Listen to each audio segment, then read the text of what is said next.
The Feast of Sun Return, as celebrated in the White Isles. The great Feast of Sun Return had been going for 6 days now, and seemed in no danger of stopping. Amazing anyone had the stamina. Amazing anyone had the stomach capacity. Amazing anyone was still conscious. The people of Moortown danced in the streets, kissed strangers like they were old lost loves. A huge bonfire had been raised in the main square, the wood treated with something so that it burned green. Gangs of men wandered the town, masked in leather, branches hung with bones and bells and ribbons fastened to their heads to resemble the antlers of stags. They carried buckets of pitch, torches, long leather paddles, knives. Daubed pitch on doorways and window ledges, set it burning, then beat out the flames. Shouted, "Luck! Luck! Luck!" as they danced.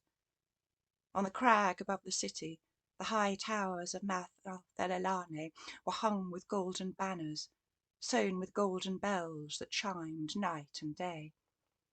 Huge wreaths of branches and horse skulls had been raised over the open gates.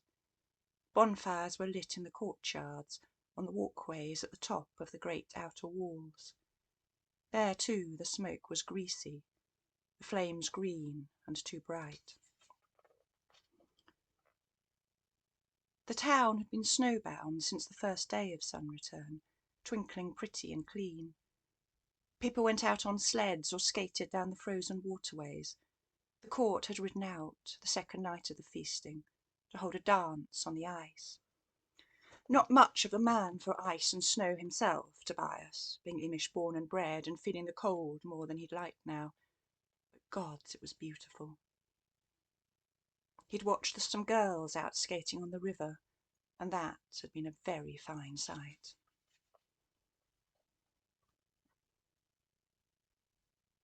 They walked slowly back into the town. The masked, horned, pitch-wielding, setting fire to things blokes were already out in force, staggering around, threatening to set fire to passing women if they didn't give them a kiss. A glare from Rata and they lurched off across the street. "Kisses or flames, girls! Kisses or flames! My good big stick to keep the demons away!" Tobias's inn was near the Thelath Gate, pleasantly far from the sea. A poorer bit of the richer bit of the town, away from the harbour, looking out onto the wheat fields and woods of Thelan Vale, a good long hike off the bulk of Mathelelane that you could almost pretend you couldn't see if you kept your eyes fixed the right way. Outside the inn, more masked men were prancing about, seemed to have managed to set fire to someone's front window and were frantically trying to beat it out. Kept falling over, having to haul each other up again, the buckets slopping burning pitch about. A woman stood and screamed at them. A man who might have been the householder sat half naked on the opposite side of the road, laughing, snowflakes settling on his fat bare chest. Heavy flakes swirling downwards while the sparks swirled up.